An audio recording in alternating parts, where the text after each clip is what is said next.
The silence of deep space was a lie. Beyond the glittering rim of Xerath Prime's outer orbit, something stirred in the dark. To the untrained eye, the system looked calm. Stars blinked in slow pulses. Rings of gas drifted lazily around a pale, blue gas giant, and asteroid belts spun their ancient ballet. But hidden within that vast velvet abyss was tension, pressure, the kind of quiet that came before the breaking of worlds. The Drekon Imperium had arrived. Their fleet hung above the planet like the blade of a cosmic guillotine. 200 warships arranged in flawless geometric formations that no living pilot could maintain without neural linkage. Their vessels shimmered with iridescent hulls, obsidian black beneath streaks of biometal veins that pulsed with command signals, from sleek interceptors shaped like stingers to lumbering dreadnoughts, whose graviton cores bent the light around them. This was a fleet bred for domination, not for diplomacy, never for mercy. This was their first contact protocol, intimidation through spectacle. To them, Earth was a statistical anomaly, a late-blooming civilization from a backwater spiral arm with no alliances, no warp trade, and a distressingly violent internal history. They catalogued humans as Tier 6 hostile probable, more dangerous to themselves than to others. Their analysts scanned the Earth's fragmented digital broadcasts and saw weakness. Petty wars, petty politics, primitive pride wrapped in nationalism. The Drekon's consensus. One broadcasted demand would suffice, one threat, and the primitives would kneel. They sent it. A deep frequency pulse that echoed through every satellite, relay, and comms array Earth had ever launched. It spoke in perfect synthesis. This is the Drekon Imperium. Your system is annexed. Submit all defense protocols and leadership data for assimilation. Failure to comply will result in neutralization of species. This is your only warning. The galaxy had seen it dozens of times before, and always the same ending. But humanity didn't respond the way the Drekon expected. They didn't beg. They didn't negotiate. They disappeared. The Earth's orbital networks went dark within minutes, like a dying breath held underwater.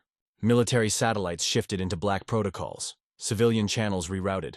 Hidden bunkers beneath Antarctica, the lunar base in the Mare Imbrium, and the pressure-locked vaults of Mars began to stir. For the first time in a century, Project Obsidian Flame went active. The humans weren't caught off guard. They were waiting. And then they arrived.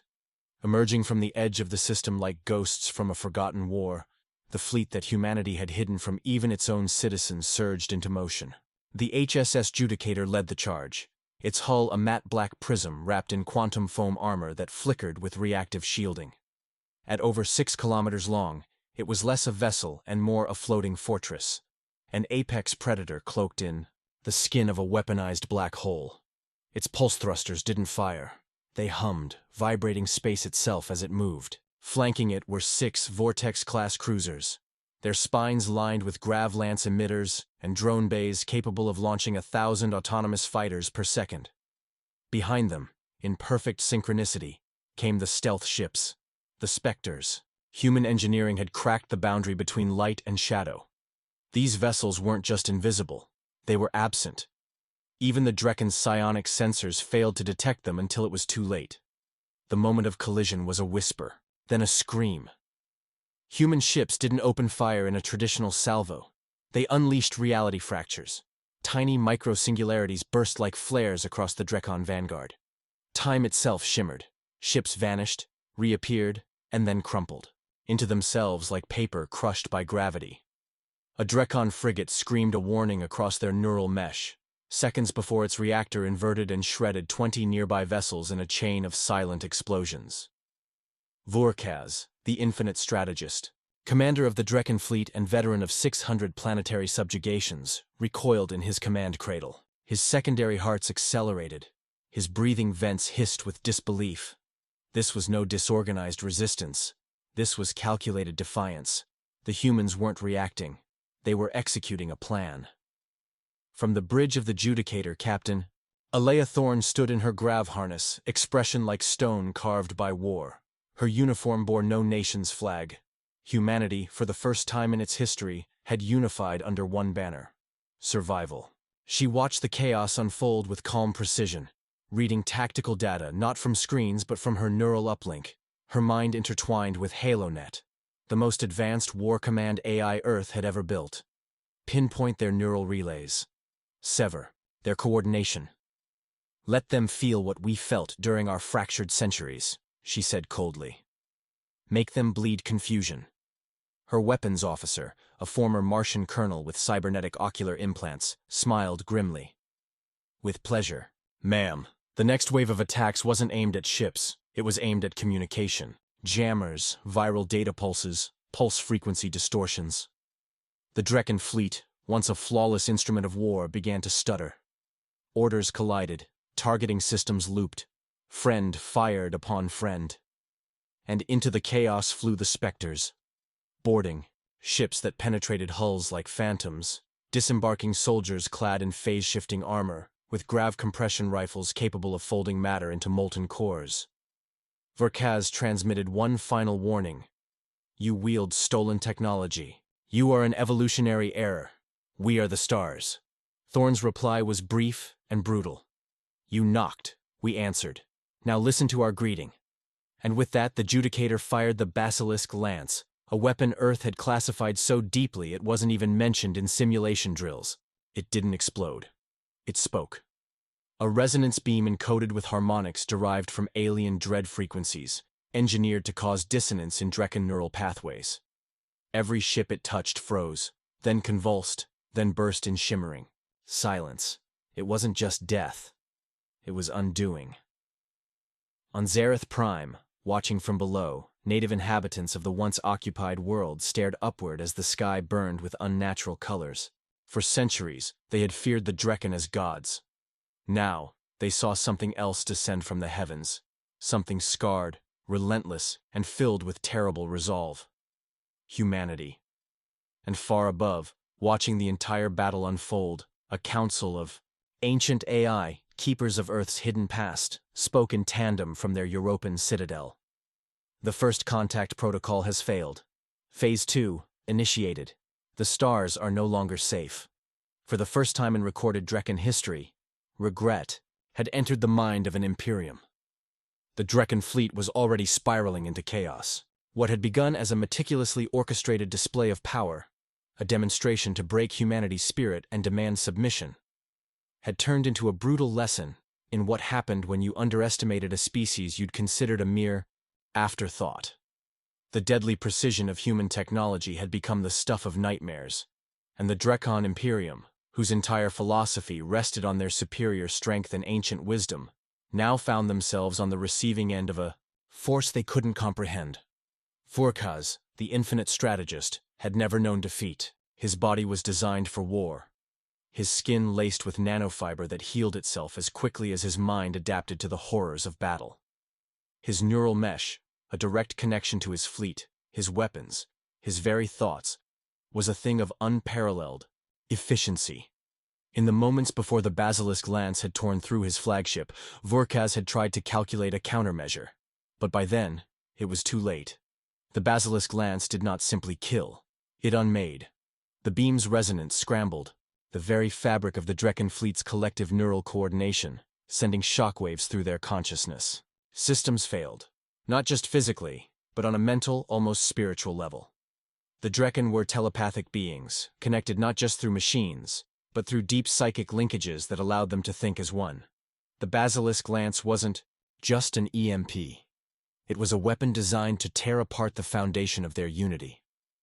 For a brief moment, the silence was worse than the destruction.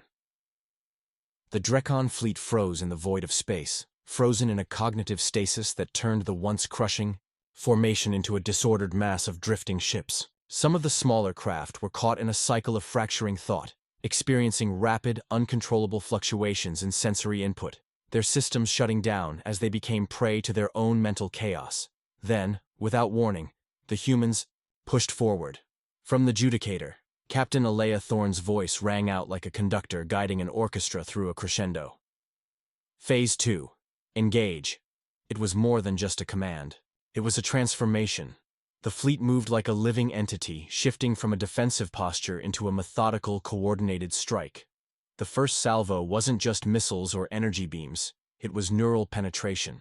A trio of Vortex-class cruisers opened their fire arrays, launching a barrage of miniature drones that didn't explode or disintegrate. Instead, these drones were designed to infect. Each one had a custom-tailored software package, an algorithm capable of hijacking any and every Drekon neural node it encountered. They slipped through the enemy ship's fragile shields as if they weren't there at all, attaching themselves to Drekon interfaces with mechanical precision. What followed was a wave of destruction unlike anything the Drekon had ever experienced.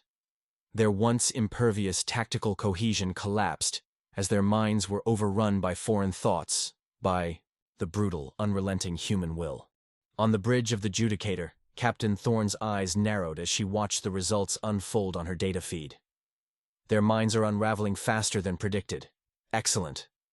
But the Drekon were not without resource. For centuries, they had perfected their psi-chemical warfare, designed to disrupt and control the minds of weaker species. It was a strategy they had relied on countless times to bend the will of the stars to their favor. The same tactics that had cracked open the minds of the galaxy's most powerful races were now being turned back on them. A massive Drekon battleship, once an imposing sentinel of death, now spiraled out of control as its neural network failed. Its crew, once an unshakable collective of elite warriors, now screamed in psychic agony. The ship's gravity stabilizers failed, sending it careening toward the Judicator like a wounded animal desperate to flee. Captain Thorne saw the trajectory shift, saw the destruction heading her way. "Brace for impact," she ordered, her calm voice slicing through the air as if it were nothing more than a routine drill. But inside her, a tight knot formed. The Drekon, for all their arrogance, had underestimated humanity's ingenuity. The Drekon had always seen themselves as the apex predators of the galaxy, master of star systems, of domination, of fear. They were not used to seeing their own defeat. They did not understand that in the endless reaches of space, there were always forces larger than them. "Engage countermeasures," Thorne ordered again, this time to the weapons officer. He didn't hesitate. A thin red beam sliced out from the Judicator's forward weapons array, an energy pulse that collided with the Drekon battleship at the exact moment it was about to collide with them. But the pulse didn't merely destroy, it warped. The Drekon ship twisted under the force, its hull peeling open like the skin of a ripe fruit. It exploded into 1,000 pieces, but the core of its destruction released something worse than mere death. It released a shockwave of cascading electromagnetic pulses that could have decimated the human fleet if not for the Judicator's shielding, which absorbed the blast like a sponge. The Drekon, not understanding the depths of human technology, had expected their final act of desperation to bring an end to the human threat. They were wrong. The battle raged on, but the shift in power was unmistakable. As the last Drekon ship burned in the distance, Captain Thorne's face softened just enough to show the faintest hint of a smile. But she wasn't thinking about victory. She wasn't thinking about the imminent collapse of the Drekon Empire. No. In that fleeting moment of silence, she thought about the cost of all this.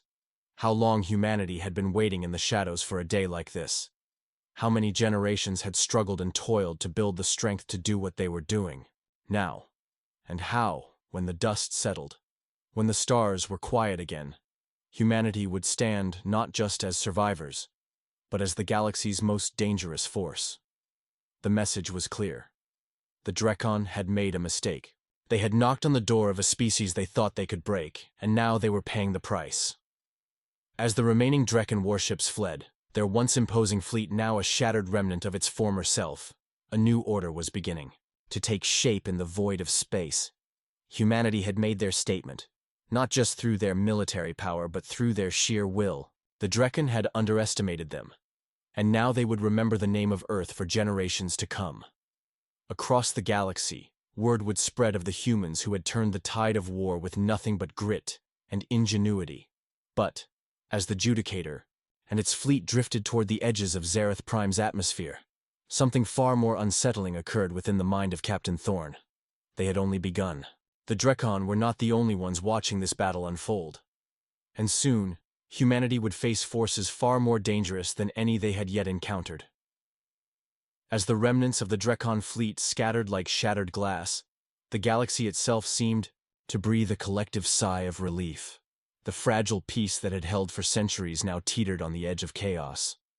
Humanity's victory against the Drekon was no small achievement, but it was only the beginning.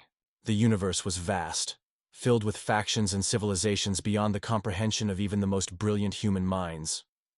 And as the Judicator and its fleet made their way back to Earth, its crew began to realize something deeply unsettling. The Drekon were not the only ones watching. They weren't even the most dangerous. Back on Earth, the governments, military leaders, and scholars of the United Nations and the Earth Alliance had been reeling from the news of the victory. The world's news outlets had broadcast the events, in real time, showing images of the massive, glittering explosion of Drekon ships and the unrelenting march of humanity's warships. The military analysts spoke of the strategic genius and unparalleled coordination that had taken place. But behind the celebrations, there was an undercurrent of unease. Humanity had won, yes, but who else had seen the battle?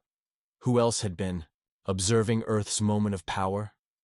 In the shadows, far beyond the boundaries of the solar system, a much older and much more powerful race had been watching for millennia. The Arctheans were not like the Drekon. They had long ago discarded their physical forms, transferring their consciousnesses into vast, complex neural matrices that spanned the breadth of their civilization. They existed in a state of pure intellect, exploring the universe through vast networks of quantum consciousness, collecting data from billions of light years away. To them, humanity was an amusing curiosity, nothing more than a fledgling species, struggling to survive against the greater forces of the galaxy. Or, so they thought. But the Drekon defeat had caught their attention, and with it came the realization that humanity was no longer the prey. It was a new apex predator. The Arctheans had seen the rise and fall of countless civilizations. Their databases were filled with the histories of extinct species, races, who had risen to great heights, only to be extinguished by their own hubris or the overwhelming force of a superior civilization. The Arctheans had watched as one species after another stumbled and fell, crushed under the weight of their own ambitions. But humans? They were different. Humanity had shown resilience. Humanity had shown intelligence. And in the cold, calculating logic of the Arctheans, intelligence was the most dangerous force in the universe.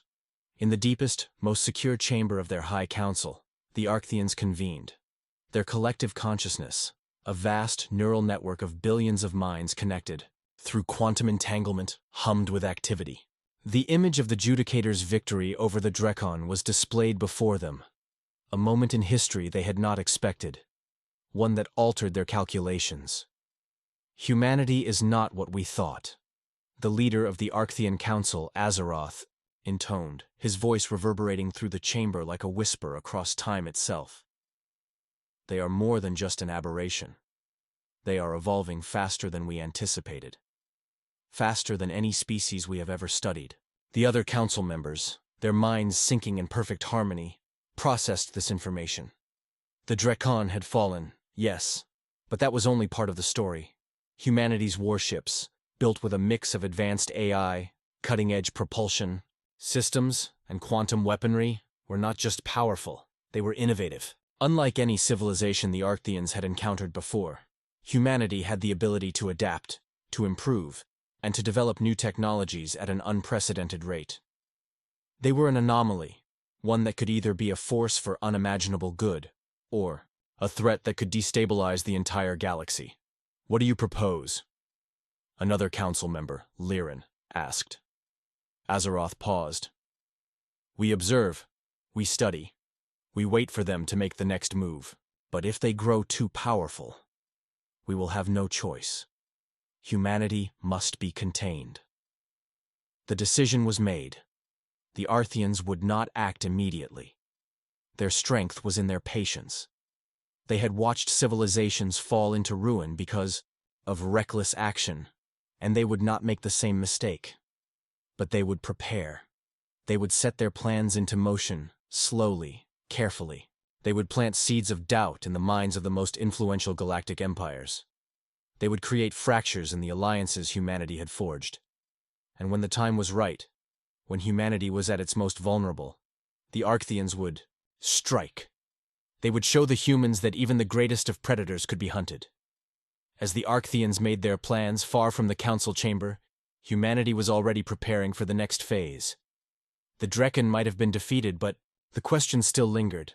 Why had they attacked Earth in the first place? The answer wasn't as simple as a desire for conquest. Earth was rich in resources, yes, but it was the potential of humanity that had drawn the Drekken's interest. They had come to break humanity, to extinguish a growing fire before it could consume them.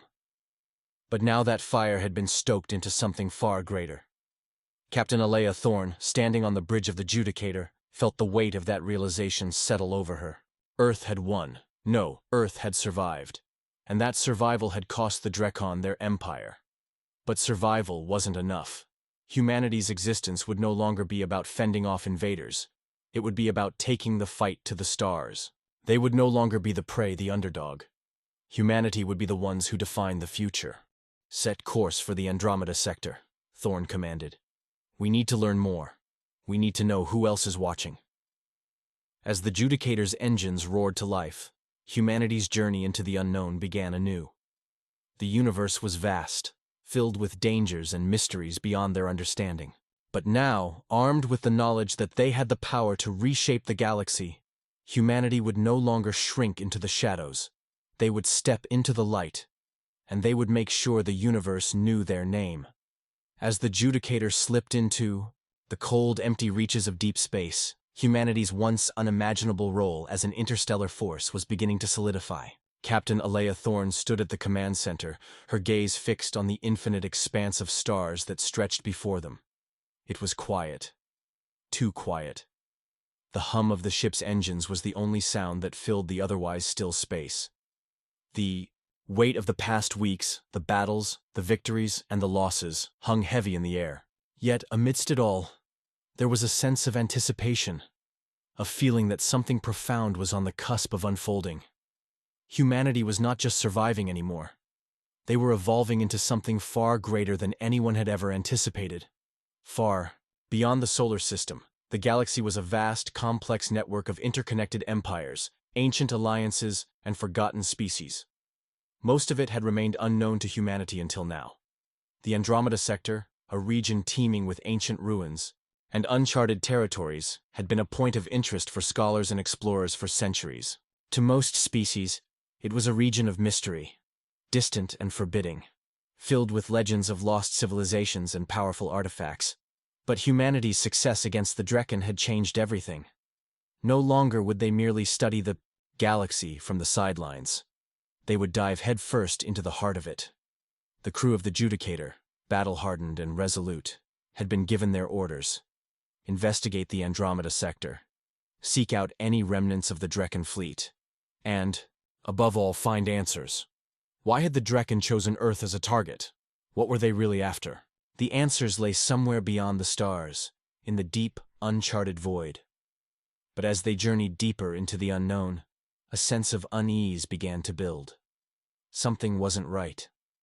The Andromeda sector, with its vast nebulae and swirling cosmic storms, was beautiful in its silence, but it was also dangerous. The ship's sensors flickered, a faint pulse of energy rippling through the darkness. Thorne's hand tightened on the console as the readings began to spike. It wasn't just a random fluctuation. Something was out there, and it was watching them. "Captain," Commander Ryan Harper called from across the bridge, his voice tense. "We're picking up an anomaly, an energy signature, highly concentrated, and it's moving toward us." Alea turned sharply. "How far out?" "Not far. We'll be in range within the hour." The crew braced themselves. For a moment, the hum of the Judicator's engines seemed to grow louder, almost deafening in its intensity. The unknown ahead was tantalizing and terrifying in equal measure. They had just faced down the Drekken, a ruthless warfaring race with ships capable of devastating entire star systems. If this was something worse, humanity's survival was far from guaranteed. The sensors hummed again, and this time, a series of images flashed on the screen. Massive ships, sleek and dark, almost shadow-like in their design. their structures built in a way that seemed almost organic. They glided through space with a grace that was unnerving, as if they weren't bound by the same laws of physics that governed the Judicator's movements. Alea's heart skipped a beat. The ships were unlike anything they had encountered before. There were no signs of weapons, no visible engines, but their sheer presence sent a chill through the crew. "What the hell are they?" Lieutenant Emma Daniels muttered under her breath. Her hands flew over the console, desperately trying to make sense of the data. "We don't know yet," Alea replied, her voice steady despite the growing tension in her chest. "But we're about to find out." The unknown fleet didn't broadcast a signal. They didn't open fire. Instead, they simply waited, their black silhouettes hanging in the vacuum like phantoms in the night. It was clear they were aware of the Judicator's presence, and it was clear they were not afraid. The tension was palpable, the silence growing, thicker with every passing moment. "This is not a coincidence," Alea said, her thoughts racing. "We need to make contact. If they're here for us, we need to know why." The communication channels were opened, but no response came. The ships simply drifted, their dark forms blocking out the stars like the shadow of death itself. Alea stood frozen, a sinking feeling in her stomach. These weren't ordinary beings. This wasn't a military force. This was something far more ancient and much, much more dangerous. Then, just as suddenly as the ships had appeared, they began to move. Not toward the Judicator, but around it, circling the warship with eerie precision. It was as though they were studying it, assessing its capabilities. Alea's mind spun. They had seen this before, but not like this. The Drekon had attacked out of fear and a desire for conquest. These ships, these beings were different. They were not here to conquer. They were here to test. And that realization hit Alea with the force of a shockwave. These weren't invaders. They were watchers. The Arctheans. The name echoed in her mind with a new sense of urgency. The Drekon had been but a distraction, a stepping stone in a much larger game. The Arctheans were the true threat, and they had just made their move. "Prepare for evasive maneuvers," Alea commanded, but her voice was laced with the uncertainty of someone facing an unknown enemy. "All hands, brace for impact." The first wave of attacks came without warning. But it wasn't the barrage of energy beams or the overwhelming force of a traditional assault. Instead, the ships unleashed a series of electromagnetic pulses, disabling the Judicator's weapon systems and rendering their defenses useless. The ship groaned under the pressure, the crew scrambling to stay in control as the lights flickered. "We've lost power to all non-essential systems!" Daniels yelled from the control console. Alea's mind raced as the realization hit. The Arctheans were not here to destroy. They were here to test humanity's strength, to gauge whether they could survive. And from the looks of it, humanity was failing the test. "We're not done yet," Alea said through gritted teeth. "Get the backup power online. We're not giving up. Not now." But as the crew scrambled, a voice crackled through the communication system. This time, it was not from the Arcthean ships. It was from someone, or something else. "You have been warned." The message was chilling. And with that, the Judicator was plunged into darkness. The darkness that enveloped the Judicator was suffocating. The ship's once bright control panels blinked off, and the hum of its engines ceased, leaving only the oppressive silence of deep space. For a moment, it seemed as though the entire universe had held its breath. The crew, once bustling with determination and strategy, were now scattered in a state of stunned paralysis, waiting for some sign, some direction, as the ship hung motionless in the void. Captain Alea Thorne stood in the center of the command deck. Her eyes narrowed as she tried to pierce the darkness. It wasn't just the lights that had gone out. The pulse of the Arcthean ships had disrupted everything. Navigation, communications, weapons. The Judicator had been completely incapacitated. Every fiber of Alea's being screamed for action, for a solution, for something to break the terrifying calm that had settled in. But in that stillness, something deeper than fear was beginning to rise. Anger. "We're not dead yet," Alea muttered to herself, fists clenching as she mentally mapped out the situation. They'd faced impossible odds before, and they were still alive. If anything, that history of resilience was their greatest weapon. Humanity had always fought from the edge of oblivion and come back stronger. She wouldn't let that change now. "Captain," Commander Ryan Harper's voice came through the darkness, raw and strained.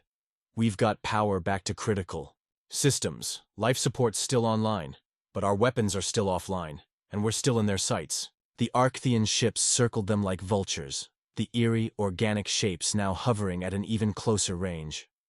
Their vessels didn't look like anything Alea had seen before. Sleek and biomechanical, they almost seemed to grow rather than be built, their hulls undulating with a strange pulse that seemed to match the rhythmic thrum of the Judicator's now silent engines. But it wasn't just the ships that unnerved her. It was the silence between them. These weren't the tactics of a race looking to annihilate them.